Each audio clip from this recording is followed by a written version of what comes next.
ഇനി മദ്യം ഓൺലൈനായി വീട്ടുപടിക്കലെത്തും. മദ്യവിൽപ്പന ഓൺലൈനിലാക്കാൻ ബീവറേജസ് കോർപ്പറേഷന്റെ ശുപാർശ. ഇതിനാവശ്യമായ മൊബൈൽ ആപ്പ് നിർമ്മിക്കാനുള്ള ശ്രമം നടന്നുവരികയാണ്. മദ്യം ഡെലിവറി ചെയ്യാൻ സ്വിഗ്ഗി താൽപര്യവും അറിയിച്ചിട്ടുണ്ട്. ഓൺലൈൻ വഴി 23 വയസ്സ് പൂർത്തിയായവർക്ക് മാത്രം മദ്യം നൽകാനാണ് ശുപാർശ ചെയ്തിരിക്കുന്നത്. തിരിച്ചറിയൽ കാർഡ് പരിശോധിച്ച് വയസ്സ് എത്രയെന്ന് ഉറപ്പിക്കും. 3 ലിറ്റർ വരെ ഒരു സമയം ഓർഡർ ചെയ്യാൻ സാധിക്കും. മദ്യവിതരണത്തിന്റെ പൂർണ്ണ ഉത്തരവാദിത്തം വിതരണ കമ്പനികൾക്കായിരിക്കും. കൂടുതൽ കമ്പനികൾ രംഗത്തെത്തിയാൽ ടെൻഡർ വിളിക്കാനാണ് തീരുമാനമെന്ന് ബെഫ്കോ MD ഹർഷിത അഠലൂരി വ്യക്തമാക്കിയിട്ടുണ്ട്. കഴിഞ്ഞ 3 വർഷമായി സർക്കാരിന് ഇതുമായി ബന്ധപ്പെട്ട് ശുപാർശ നൽകുന്നുണ്ട്. അനുകൂലമായ തീരുമാനമുണ്ടായാൽ ഉടൻ വാതിൽപ്പടി മദ്യവിതരണം ആരംഭിക്കുമെന്നും അവർ കൂട്ടിച്ചേർത്തു. അതേസമയം നമ്മുടെ സംസ്ഥാനത്ത് നിലവിൽ ഓൺലൈനിൽ മദ്യവിൽപ്പന പരിഗണനയിലില്ല എന്ന് എക്സൈസ് മന്ത്രി MP രാജേഷ് അറിയിച്ചിട്ടുണ്ട്. വരുമാനം വർദ്ധിപ്പിക്കാൻ പല വഴികൾ ആലോചിക്കേണ്ടി വരും. എന്നാൽ ഇപ്പോൾ ഓൺലൈൻ മദ്യവിൽപ്പനയെക്കുറിച്ച് ചിന്തിക്കുന്നേയില്ല.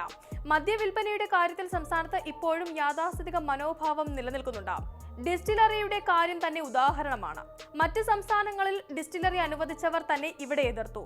സമൂഹം പാകപ്പെടാതെ ഒന്നിനെയും അടിച്ചേൽപ്പിക്കാൻ സർക്കാർ ഉദ്ദേശിക്കുന്നില്ല എന്നും അദ്ദേഹം കൂട്ടിച്ചേർത്തു.